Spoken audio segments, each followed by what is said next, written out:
함께 나눌 말씀은 갈라디아서 3장 23절부터 29절까지 말씀입니다. 갈라디아서 3장 23절부터 29절까지 말씀. 한 절씩 교독하시고 마지막 29절은 함께 읽겠습니다. 제가 먼저 봉독하겠습니다.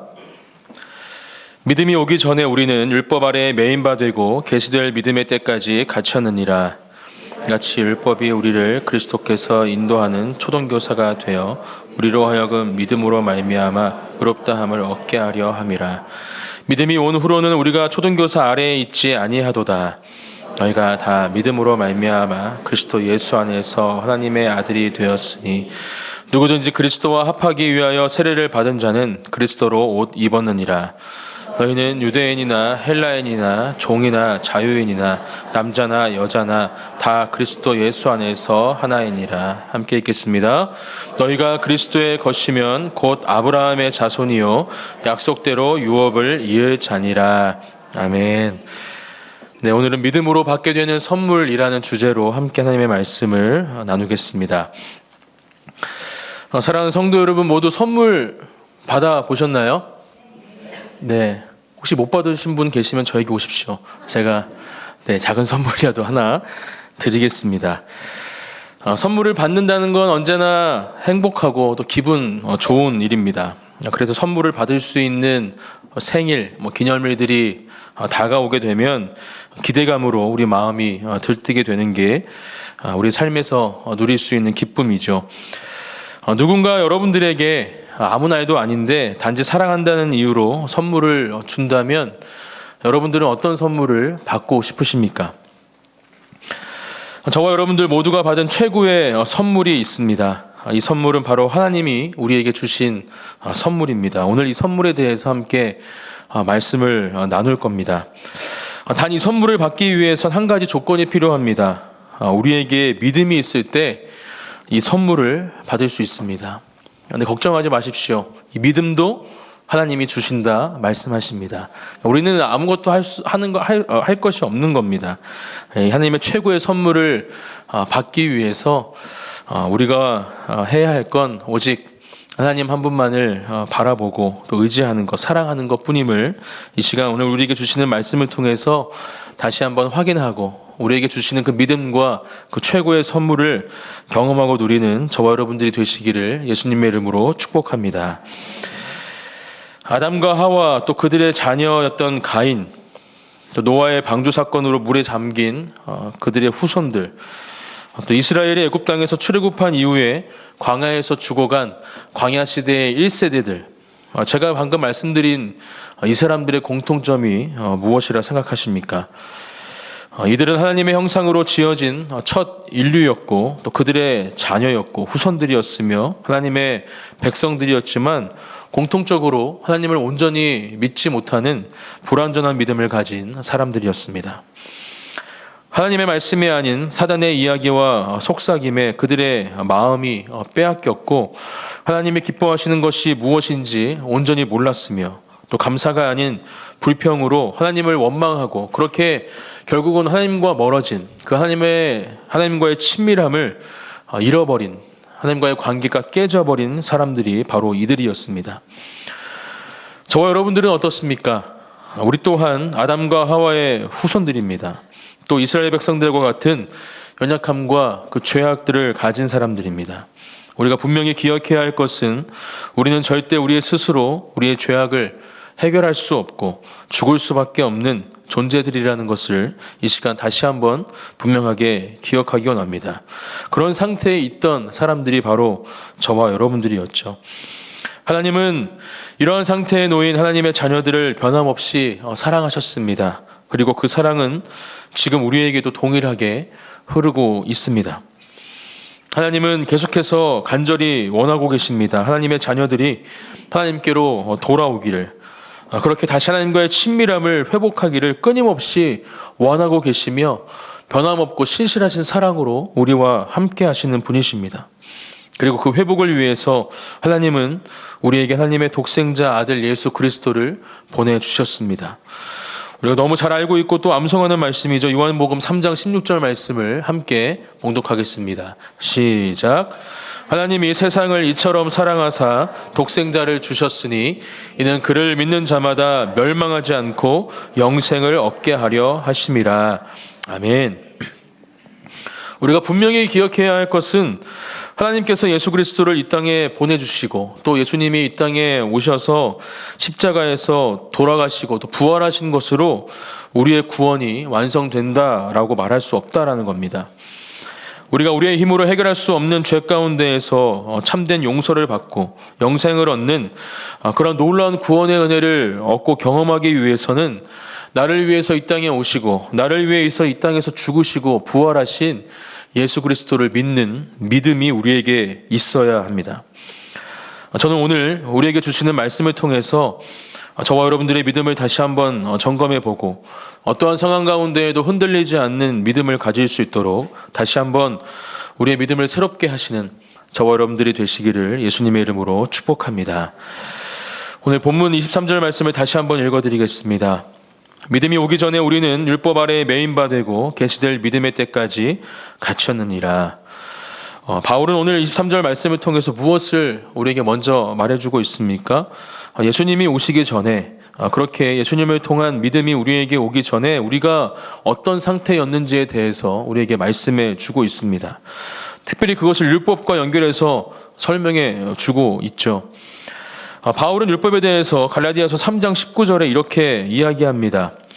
그런즉 율법은 무엇이냐? 범법함으로 더하여진 것이라 천사들을 통하여 한 중보자의 손으로 베푸신 것인데 약속하신 자손이 오시기까지 있을 것이라. 아멘. 하나님께서 우리에게 율법을 주신 이유가 무엇일까? 한 4가지 정도로 정리를 해봤습니다. 첫 번째, 범죄를 일시적으로 해결할 제사제도를 마련하기 위해서. 두 번째, 사람들에게 하나님이 요구하시는 것을 보다 분명하게 드러내시고 이를 통해 범죄를 억제하기 위해서.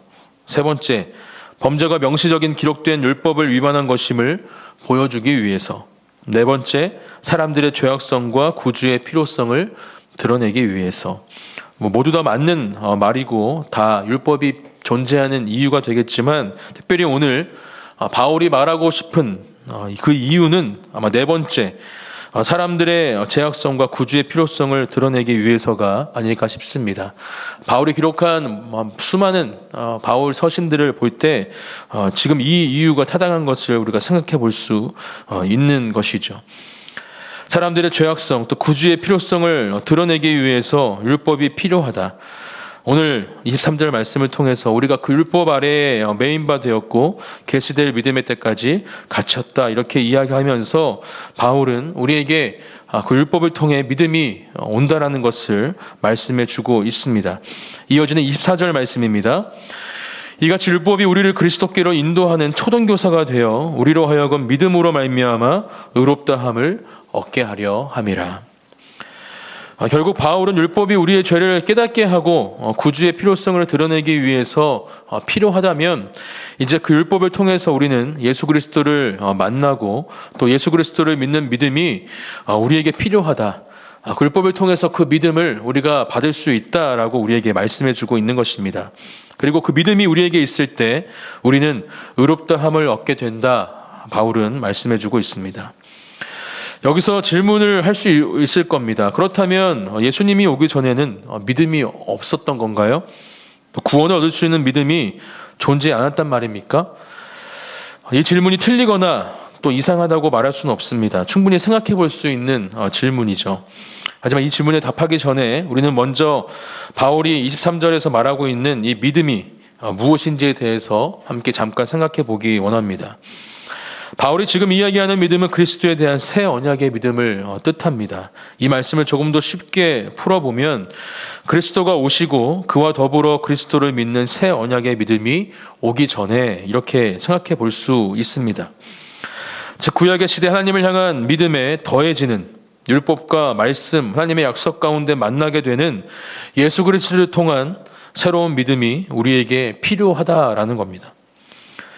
믿음장이라 불리는 히브리서 11장을 보면 예수 그리스도가 오기 전에도 하나님을 향한 믿음을 가지고 하나님께 믿음의 사람이라 칭함받은 믿음의 조상들이 기록되어 있습니다.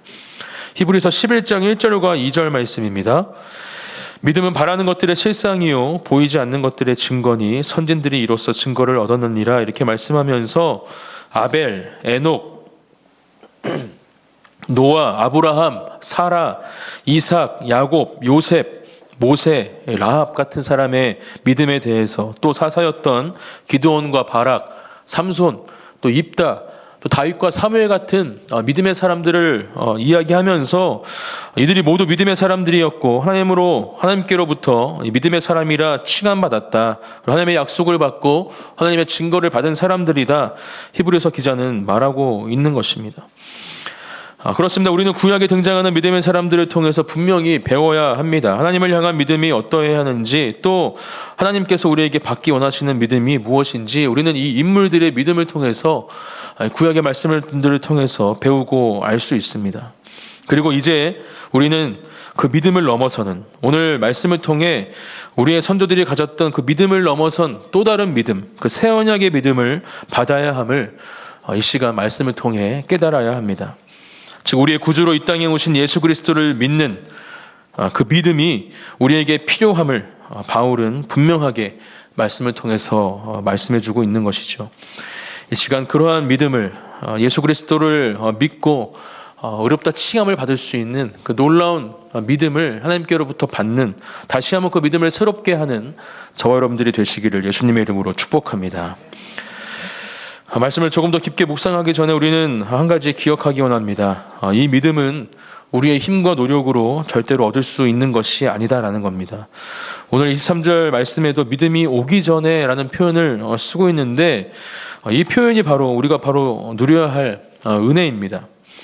저와 여러분들이 가지고 있는 믿음은 하나님께서 보내주신 것임을 깨닫고 또 그렇게 고백하시는 저와 여러분들의 고백이 되기를 축복합니다. 이러한 믿음을 가지기 위해서, 또 예수 그리스도를 만나기 위해서 우리는 그저 하나님의 말씀 안에 있어야 함을, 하나님의 말씀에 거해야 함을, 그 율법을 지키며 행해야 함을 바울은 지금 우리에게 가르쳐주고 있는 것입니다. 하나님이 우리에게 주신 율법과 계명을 지켜야 하는 이유가 거기에 있다라는 것이죠. 24절에 말하고 있는 초등교사, 원래는 이 개역개정 성경이 나오기 전에는 몽학선생으로 번역이 되었던 단어였습니다.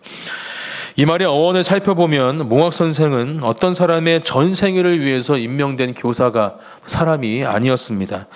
다만 유소년의 시대, 그 어린 시절의 훈련을 위해서, 양육을 위해서 세워진 사람이 이 몽학선생이라는 선생님이었죠. 몽학선생님의 목표는 한 가지입니다.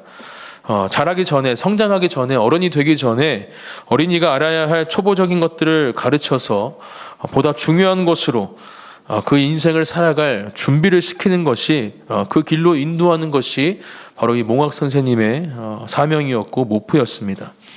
율법이 이와 같다는 겁니다.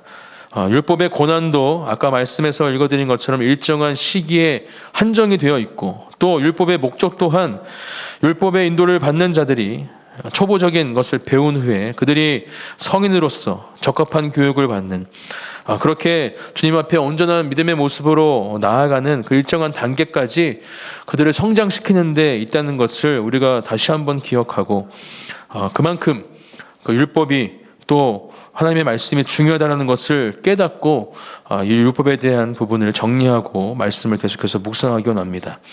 시편 1편 1절과 2절 말씀은 이렇게 말씀하고 있죠. 복 있는 사람은 악인들의 꾀를 따르지 아니하며 죄인들의 길에 서지 아니하며 오만한 자들의 자리에 앉지 아니하고 오직 여호와의 율법을 즐거워하여 그의 율법을 주야로 묵상하는도다. 아멘.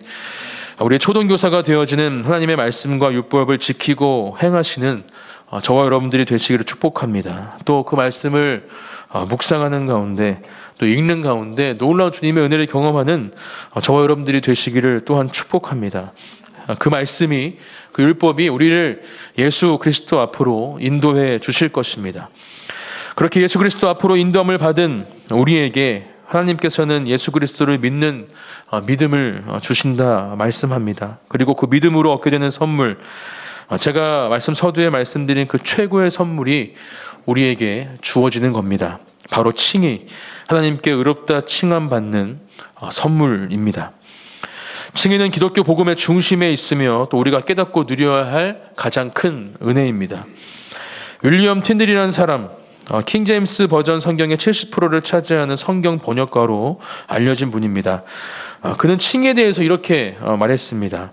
사람의 마음을 즐겁게 해 노래하게 하고 춤추게 하고 기뻐 뛰게 하는 흥겹고 반갑고 기쁨 넘치는 소식. 어떻습니까? 정말 놀라운 고백이 아닐 수 없습니다. 저와 여러분들은 하나님께 칭의를 받은 사람들로서 이러한 고백으로 또 이러한 찬양과 예배로 주님 앞에 서고 계십니까? 혹시 그러지 못하고 계시다면 다시 한번 이 놀라운 칭의의 은혜를 사모하고 또 그것을 경험하는 가운데 오늘 이 윌리엄 틴들이 고백한 것처럼 우리를 즐겁게 하고 춤추게 하고 기뻐 뛰게 하는 그 놀라운 하나님의 은혜 가운데 하나님이 주시는 놀라운 감사와 기쁨을 누리시는 저와 여러분들이 되시기를 축복합니다.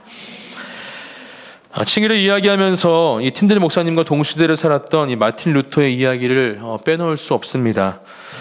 젊은 시절 마틴 루터는 어떻게 하나님 앞에 의로운 자로 설 수 있는지 알지 못했고 그로 인해서 괴로워했습니다. 그는 하나님께 옳다함, 이 의롭다함을 얻는 길은 내적인 개선의 과정을 계속 해나가는 것, 그것뿐이다라고 배웠고 또 그렇게 믿었습니다. 루터는 스스로에게 이런 질문들을 하게 됩니다. 나는 최선을 행했는가? 의롭게 되거나 천국이 합당할 만큼 충분히 선하고 의로운가? 만약 갑자기 죽기라도 하면 나는 어떻게 되는가? 천국에 갈 수 있을까? 이러한 질문과 또 고민 가운데 그렇게 괴로워하던 루터에게 중요한 사건이 일어납니다. 갑작스럽게 몰아치는 폭풍 가운데에서 자신의 앞에 번개가 내리친 것이죠. 루터는 죽음과 그의 뒤따를 불확실한 운명을 두려워하면서 이렇게 외쳤습니다. 성 안나여 나를 도우소서. 나는 수도사가 되겠나이다. 감히 하나님의 이름을 부를 수도 없는 신앙의 상태였기 때문에 하나님이 아닌 이 성 안나의 이름을 부르면서 나를 도와주십시오. 주님, 제가 수도사가 되겠습니다. 고백한 것이죠. 그 폭풍 가운데 살아남은 젊은 루터는 그렇게 수도사 생활을 시작합니다. 우리에게 많은 일화들이 알려져 있죠. 그가 그렇게 원하는 하나님의 사랑을 얻어내기 위해서 그는 모든 기도의 시간, 예배의 시간에 참여했습니다. 또 음식과 물을 입에 대지 않는 금식, 또 한겨울의 추위에 일부러 자기 몸을 얼게 하는 것, 또 무릎으로 계단을 올라가며 기도하는 등 자신의 몸을 치면서 그렇게 자신의 고민하고 있는 또 괴로워하고 있는 질문에 답을 얻기 위해 애쓰고 애썼죠.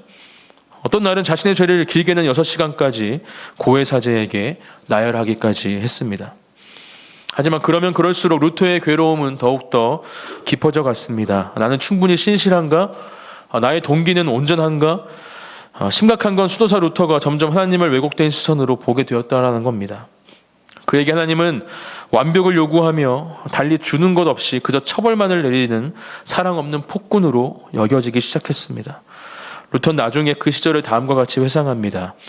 비록 나는 수도사로서 나무랄 것 없이 생활했지만 극도로 불안한 양심으로 스스로 하나님 앞에 죄인이라고 느꼈다. 나는 그분을 사랑하지 않았다. 그렇다. 나는 죄인들에게 벌을 내리시는 의로우신 하나님을 미워했고 신성 모독까지는 아니더라도 분명 나는 하나님께 화가 나 큰 소리로 중얼거렸다. 그리고 한날 어둡고 어두운 곳에서 말씀을 묵상하는 가운데 그는 참으로 행복한 발견을 하게 됩니다. 루터를 행복하게 만들고 루터의 마음과 모든 것들을 변화시킨 그 말씀, 로마서 1장 17절 말씀입니다. 함께 봉독하겠습니다. 시작. 복음에는 하나님의 의가 나타나서 믿음으로 믿음에 이르게 하나니 기록된 바 오직 의인은 믿음으로 말미암아 살리라 함과 같으니라. 아멘. 이것이 도대체 무슨 의미인가? 복음에 나타난 하나님의 의란 정확히 무엇인가? 하나님이 오르시고 나는 아니란 말인가? 그래서 나는 그분과 함께 할 수 없단 말인가? 루터는 전에 그렇게 생각했었습니다. 하지만 이 말씀을 묵상하며 그는 결국 마침내 이렇게 고백하게 되죠. 나는 비로소 하나님의 의는 이른바 믿음으로 말미암아 하나님의 선물로 얻어 의인들을 그로 말미암아 살게 하는 것임을 이해하기 시작했다. 그 깨달음, 그 이해가 루터의 모든 것을 바꾸어 놓았습니다. 그는 하나님께서 우리에게 그분의 사랑과 용납하심을 쟁취하라고 요구하지 않으신다라는 것을 알게 되었습니다. 하나님의 의는 하나님께서 우리에게 선물로 주시는 것임을 깨닫게 된 것이죠. 우리는 하나님 앞에 용납됨과 또 용서와 하나님과의 화평을 그저 하나님을 향한 믿음과 신뢰로서 얻는다는 것을 분명하게 깨달아야 할 줄 믿습니다. 루터는 자신의 애씀과 노력이 아닌 하나님의 약속의 말씀을 단순히 받아들일 수 있다는 사실을 깨닫게 된 것입니다. 그리고 더 이상 근심이 아닌 괴로움과 자신의 노력이 아닌 그러한 확신에 찬 믿음 가운데 행복하고 평안한 삶을 받게 된 것이죠. 그러나 삶 가운데 루터는 이렇게 고백합니다. 이로써 나는 온전히 다시 태어나 열린 문을 통해 낙원으로 들어가게 되었음을 느꼈다. 사랑하는 성도 여러분, 우리의 고백도 이와 같기를 축복합니다. 우리의 노력과 수고로 얻을 수 없는 이 참된 구원과 자유, 그 의롭다 칭함받는 그 칭의를 하나님은 우리에게 선물로 주셨습니다. 우리가 하나님께 받은 최고의 선물이 바로 이것입니다.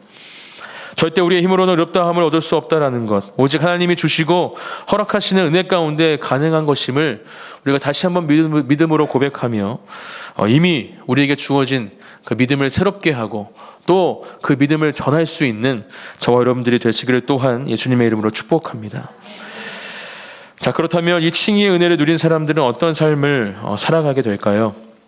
이렇게 하나님의 놀라운 은혜를 경험하고 체험한 루터가 종교개혁이라는 놀라운 사명을 감당할 수 있었던 것처럼 칭의의 은혜를 누린 사람의 삶은 무조건 변하게 되어 있습니다. 놀라운 일을 행할 수밖에 없는 상태가 됩니다. 칭의를 조금 더 쉽게 어떻게 설명할 수 있을까? 오늘 본문 26절과 27절 말씀이 저는 그 질문의 답이라고 생각합니다. 함께 이 말씀을 읽어보겠습니다. 시작. 너희가 다 믿음으로 말미암아 그리스도 예수 안에서 하나님의 아들이 되었으니 누구든지 그리스도와 합하기 위하여 세례를 받은 자는 그리스도로 옷 입었느니라. 아멘.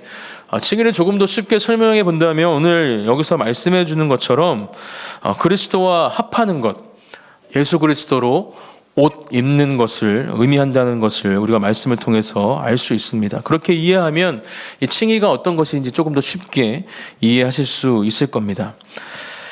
네, 제가 또 한 가지 준비했습니다. 제가 말씀 전할 때마다 이렇게 뭔가를 계속해서 네, 괜찮으시죠? 네. 제가 안수식 때 입었던 가운을 제가 갖고 왔는데 네.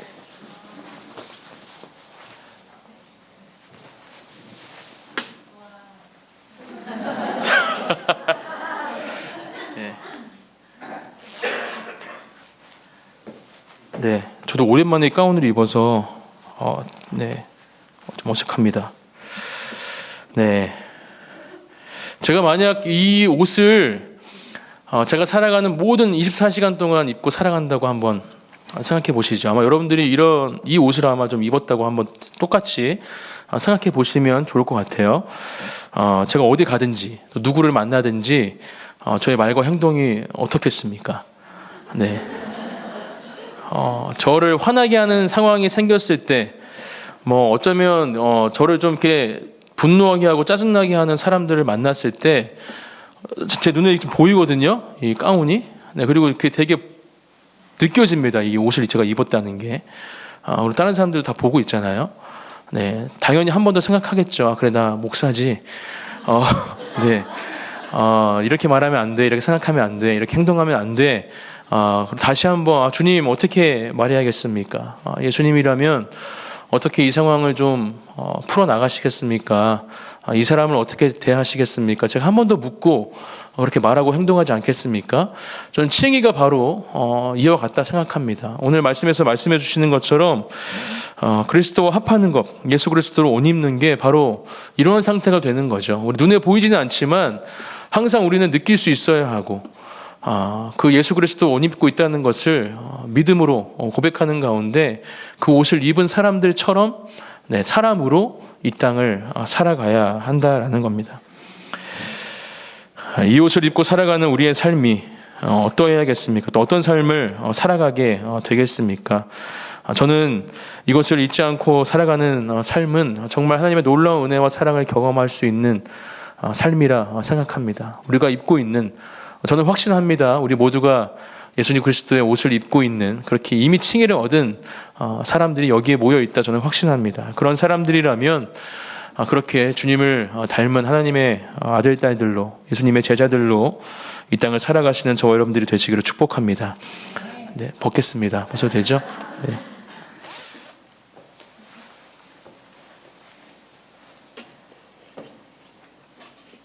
네, 종고개혁가였고 또 신학자였던 이 칼뱅은 이 칭의에 대해서 이렇게 말합니다. 그러므로 우리는 그리스도의 의로움이 우리에게 주입되기 위해서 우리 방 멀리서부터 온다고 망상하는 것이 아니다. 왜냐하면 우리는 그리스도를 입고 그분의 몸에 접붙여지기 때문이다. 간단히 말해 그분이 우리를 자신과 하나 되게 하시는 것이다. 칭의를 온전히 이해하지 못하는 사람들은 이런 질문을 또 할 수 있습니다. 근데 저는 지금도 죄를 계속 짓습니다. 그러면 다시 의롭다함을 받아야 될까요? 여러분들은 어떻게 생각하십니까? 이 질문에.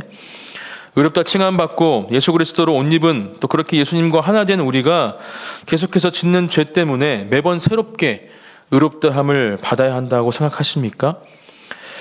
우리의 의로움은 과거에도 또 우리의 행동이나 감정이나 신실함에 기초해 있지 않았고 지금도 그것은 동일합니다. 나의 죄가 그리스도 안에서 새롭게 형성된 이 정체성만큼은 절대로 바꾸지 못한다라는 것이죠.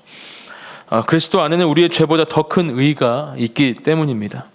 물론 내가 예수 그리스도를 믿고 의롭다 칭함을 받은 이후에 짓는 죄를 통해서 우리는 그리스도인으로서 가진 생명의 즐거움을 온전히 누리지 못하게 됩니다. 하나님과의 온전한 친밀함을 누릴 수 없는 상태가 됩니다. 이것은 우리가 감당해야 할 죄의 대가입니다. 그렇기 때문에 우리는 우리의 삶을 거룩하고 정결하게 살아가기 위해서 매일 매 순간 우리가 입고 있는 이 예수 그리스도의 옷을 기억하고 느끼며 살아가야 하는 것입니다. 디도서 2장 11절부터 14절 말씀입니다. 모든 사람에게 구원해 주시는 하나님의 은혜가 나타나 우리를 양육하시되 경건하지 않은 것과 이 세상 정욕을 다 버리고 신중함과 의로움과 경건함으로 이 세상에 살고 복스러운 소망과 우리의 크신 하나님 구주 예수 그리스도의 영광이 나타나심을 기다리게 하셨으니 그가 우리를 대신하여 자신을 주심은 모든 불법에서 우리를 속량하시고 우리를 깨끗하게 하사 선한 일을 열심히 하는 자기 백성이 되게 하려 하심이라. 아멘. 연약하고 부족해서 이미 칭의를 받은, 그렇게 의롭다함을 얻은 저와 여러분들도 계속해서 죄 가운데 거합니다. 하지만 분명하게 기억해야 합니다. 그것은 그 칭의를 받은 사람들의 온전한 삶이 아니라는 거죠. 우리는 언제나 하나님의 주시는 그 놀라운 사랑과 은혜 가운데 우리의 삶을 거룩하게 살아갈 수 있도록 우리가 드리는 모든 예배의 자리, 기도의 자리 가운데 그것을 위해서 구하고, 또 그때마다 주님 앞에 온전한 회개의 모습, 회개의 기도로 다시 한번 주님께서 보시기에 아름다운, 그렇게 예수 그리스도의 옷을 입기에 합당한 사람들로 세워져야 한다라는 것입니다. 칭의를 경험하는 사람의 삶은 그의 말과 행동이 변할 수밖에 없습니다. 우리가 칭의를 경험한 사람들이라면 저와 여러분들의 말과 행동 또한 변해야 합니다. 그런 삶을 살아갈 때 우리는 우리의 삶 가운데 놀랍게 역사하시는 하나님의 놀라운 복을 경험하고 누리게 될 것입니다. 많은 찬송가의 가사를 작사한 찰스 웨슬리는 이러한 찬양의 가사를 썼습니다. 나를 두렵게 하는 정죄함 이제는 없네. 예수와 그 안에 있는 모든 것이 다 나의 것. 내 생명의 머리이신 그분 안에서 나 살았네. 하나님의 의로우심으로 옷 입고 영원한 보좌로 담대히 나아가 그리스도로 말미암아 내 것이 된 면류관을 얻으리. 아멘. 우리의 찬양의 고백이 이러한 찬양의 고백이 되기를 다시 한번 예수님의 이름으로 축복합니다. 이렇게 예수 그리스도로 옷을 입고 의롭다 칭함을 받는 사람들은 특별한 은혜를 누리게 됩니다. 이어지는 말씀은 그러한 은혜들에 대해서 바울은 말씀해 주고 있습니다. 오늘 본문 말씀 28절 말씀입니다. 함께 읽겠습니다. 시작. 너희는 유대인이나 헬라인이나 종이나 자유인이나 남자나 여자나 다 그리스도 예수 안에서 하나이니라. 먼저 바울은 하나됨에 대해서 말씀해 주고 있습니다. 예수 그리스도의 옷을 입고 의롭다 칭함을 받는 단 하나의 조건은 바로 예수 그리스도를 믿는 믿음이라 말씀드렸죠. 그리고 그 믿음 또한 하나님이 주신다 바울은 말씀해주고 있습니다. 그 외에 다른 조건은 하나도 필요가 없습니다. 그러한 믿음을 받고 또 그렇게 칭의를 받고 예수 그리스도의 옷을 입고 살아가는 사람들이 모인 곳이 바로 믿음의 공동체, 교회입니다. 오직 예수 그리스도를 믿는 믿음으로 나이, 성별, 직업, 학력 그 어떤 것도 상관없이 예수 그리스도로 옷 입은 하나님의 자녀들이 모인 곳이 바로 우리 교회라는 것이죠. 우리 옆에 분들을 한번 다시 보시겠습니까? 네, 한번 봐주세요. 예수 그리스도의 옷을 입고 있는 사람들을 보이시나요? 네, 그렇게 안 보이시나요? 네, 이렇게 보이시죠? 네, 우리의 믿음의 공동체 안에 있는 지체들을 바라볼 때마다 우리는 외모 또 다른 부분이 아니라 예수 그리스도의 옷을 입고 있는 하나님의 자녀로 바라보아야 합니다. 저희 군생활 이야기를 또 한번 들려드리겠습니다. 저는 경기도 포천에서 오뚜기 부대라는 이름을 가진 이 8사단에서 60mm 박격포라는 주특기를 받고 군생활을 했습니다.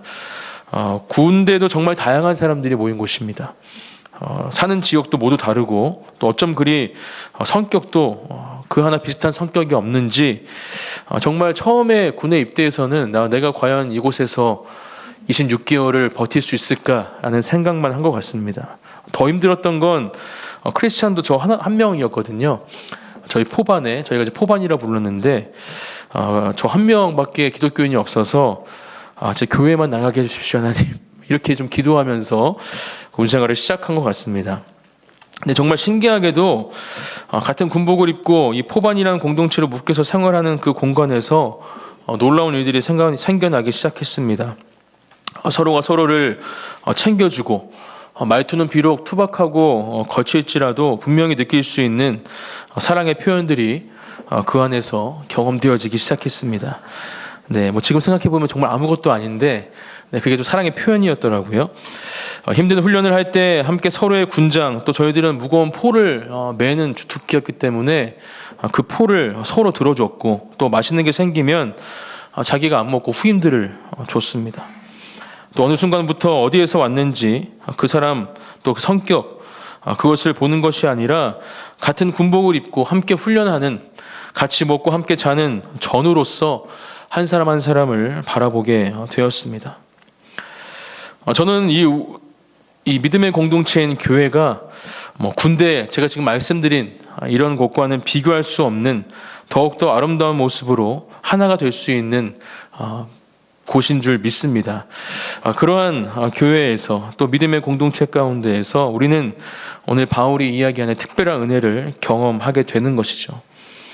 우리의 구원자이신 예수 그리스도를 함께 믿고 또 예수 그리스도라는 같은 옷을 입은 서로가 예수님을 닮아가고 또 서로를 더욱더 사랑하고 아끼는 공동체가 되어갈 때 하나님은 놀라운 일을 우리에게 시작하실 것입니다. 놀라운 일을 우리에게 행하여 주실 것입니다. 놀라운 열매들을 우리에게 허락해 주실 것입니다. 저는 지금 우리 그 안의 진리교회가 분명 그러한 공동체라 확신합니다. 하지만 더 많이 사랑하고 더 많이 서로를 위해 기도하는 공동체가 되기를 또한 예수님의 이름으로 축복합니다. 바울은 오늘 본문 29절에서 우리가 칭의를 받은 사람으로 누릴 수 있는 특별한 은혜 한 가지를 더 이야기해주고 있습니다. 29절 말씀입니다. 너희가 그리스도의 것이면 곧 아브라함의 자손이요 약속대로 유업을 이을 자니라. 아멘.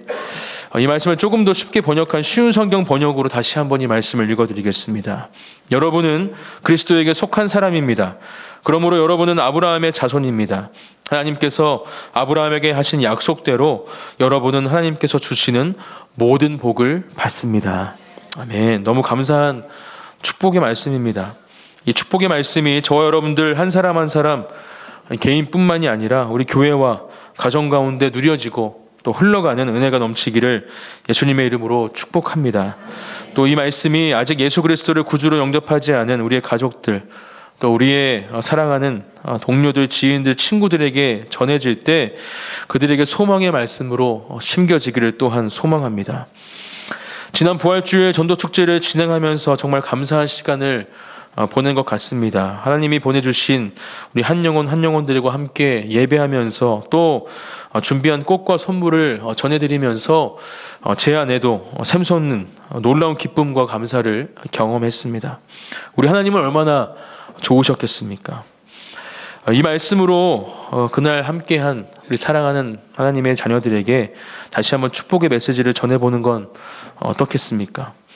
오늘 나눈 말씀처럼 하나님의 말씀이 예수님께로 그 영혼을 다시 인도해 주실 것이라 믿습니다. 그리고 예수 그리스도를 믿을 수 있는 믿음을 그들에게 허락해 주실 것입니다. 그러면 그들 또한 믿음으로 얻게 되는 오늘 우리가 나누고 있는 하나님이 주신 최고의 선물, 그 칭의, 의롭다함을 얻고 예수 그리스도로 옷 입는 하나님의 백성들, 하나님의 자녀들이 될 줄 믿습니다. 그리고 우리와 함께 예배하며 찬양하는 놀라운 기쁨과 감격을 우리는 경험하게 될 것입니다. 요한계시록 7장 9절과 10절 말씀을 함께 읽겠습니다. 시작.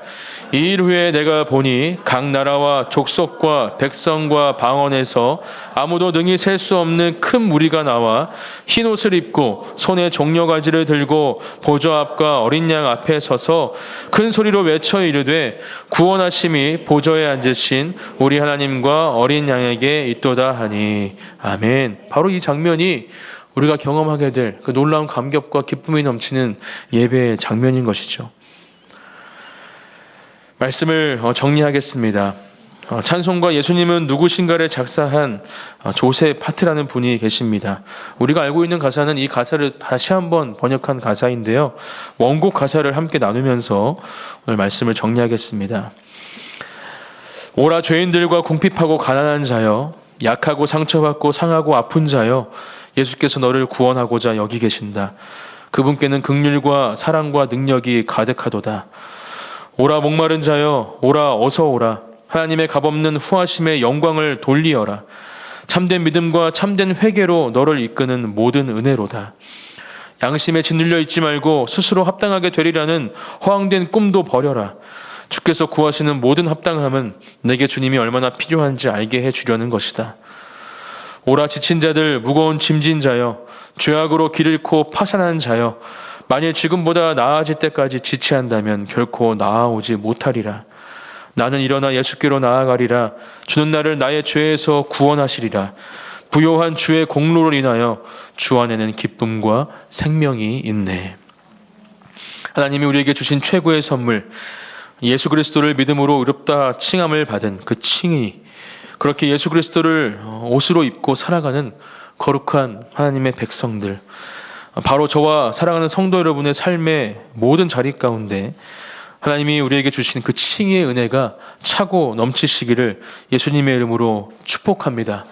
그런 은혜를 누리시고 다시 한번 우리의 믿음을 새롭게 하고 그 칭의를 누리는 삶을 살아가는, 또 그 칭의의 은혜를 전하는 저와 여러분들이 되시기를 소망합니다. 함께 기도하시겠습니다.